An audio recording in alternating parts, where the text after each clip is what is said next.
Hello అండి అందరికీ. ఈరోజు మేము సాటర్డే అని చెప్పేసి లక్ష్మీ నరసింహస్వామి టెంపుల్కి వెళ్తున్నాం. అది ఎక్కడ అంటే రేలంగి గ్రామం, ఇరగవరం మండలం. ఈ టెంపుల్ చాలా మందికి తెలుసండి. చుట్టుపక్కల ఊర్లు వాళ్ళందరూ ఈ టెంపుల్కి వస్తూ ఉంటారు. అంతర్వేద తర్వాత అంతటి ప్రాముఖ్యత ఉన్న టెంపుల్ అంట ఇది. ఇప్పుడు కనిపించే పొలాలన్నీ గుడికి సంబంధించినవి కొన్ని ఉన్నాయంటండి. ఇప్పుడు కనిపించిన పొలాల్లో కొన్ని పొలాలు గుడికి అంటే స్వామివారికి సంబంధించినవి కొన్ని ఉన్నాయంట. పచ్చని పొలాల మధ్యలో ఉంటుందండి ఈ టెంపుల్. ఎప్పుడైనా వచ్చి దర్శనం చేసుకోండి. ఈ టెంపుల్ అయితే ఇప్పుడు ప్రజెంట్ కన్స్ట్రక్షన్లో ఉంది. ఆలయ పునర్నిర్మాణం చేస్తున్నారంట, రాతి ఆలయం కడుతున్నారంట. కొన్ని రోజుల్లో మళ్ళీ పునర్నిర్మాణం స్టార్ట్ చేస్తారంటండి. మళ్ళీ కొత్త గుడిని కట్టడం మొదలు పెడతారంట కొన్ని రోజుల్లో.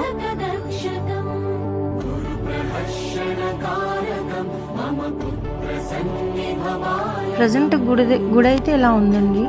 కన్స్ట్రక్షన్ ఆపేసినట్టున్నారు, మళ్ళీ మొదలు పెడతారు అనుకుంటా.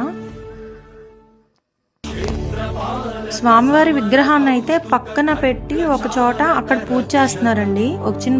వచ్చిన భక్తులందరూ అక్కడికే వెళ్తున్నాము, అక్కడికే వస్తున్నారు.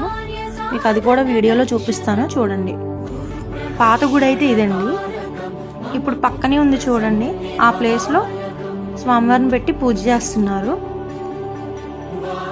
అది ఉంది చూడండి స్వామివారిని.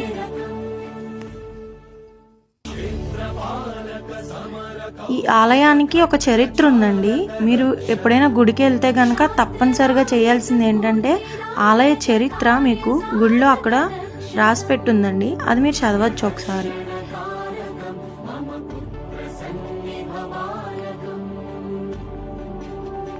మీరు ఆ కథ చదివితే పూర్తిగా గుడికి సంబంధించిన వివరాలన్నీ, లక్ష్మీనరసింహస్వామి ఎలా వెలిసారో ఏంటో ప్రతిదీ కూడా అందులో రాసుంది. మీరు తప్పనిసరిగా ఆలయం వస్తే గనక ఆ కథ మాత్రం, ఆ చరిత్ర మాత్రం తప్పనిసరిగా చదవండి.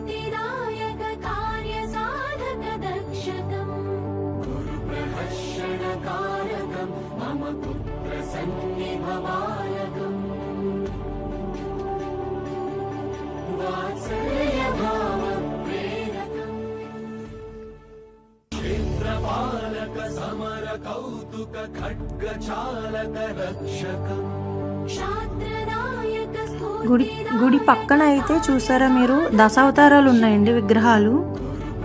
విష్ణుమూర్తి దశావతారాలు ఉన్నాయి.